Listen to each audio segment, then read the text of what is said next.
మాజీ మంత్రి హరీష్ రావు మాట్లాడుతున్నారు. ఇప్పుడు లైవ్ చూద్దాం. పథకాలు పెట్టి నిధులు ఖర్చు చేయని పథకాలకు తిరిగి మళ్ళీ ఇది ఈ బడ్జెట్ లో కూడా అవే పథకాలు, అదే నామస్మరణ, అదే కేటాయింపు. ఎట్లా నమ్మాలి?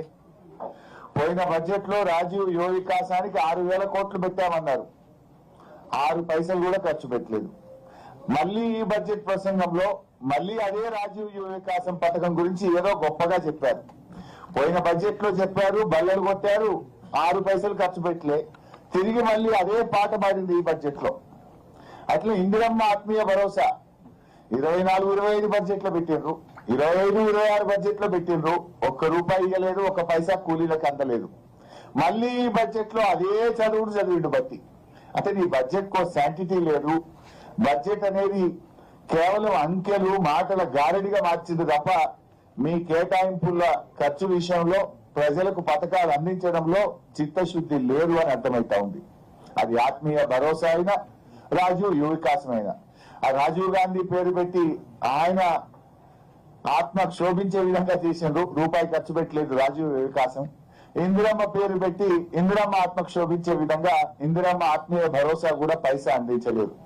అంటే కనీసం మీ నాయకులను చెప్పుకునే మీ ఇందిరమ్మ పేరు మీద పెట్టిన పథకం, మీ రాజీవ్ యువ వికాసం అని రాజీవ్ గాంధీ గారి మీద పెట్టిన పథకానికే ₹1 ఇయ్యలేదు, ₹1 ఖర్చు పెట్టలేదంటే మీరంతా కూడా బట్టి బడ్జెట్, బడా జూటా బడ్జెట్, బట్టి బడ్జెట్, బోగస్ బడ్జెట్ అనేటువంటిది చాలా స్పష్టంగా అర్థమైతా ఉంది.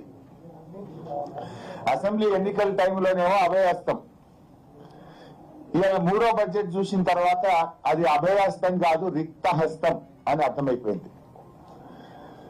తెలంగాణను, హైదరాబాద్ ను 3 ముక్కలు చేయడం తప్ప ఈ బడ్జెట్ లో విజన్ లేదు.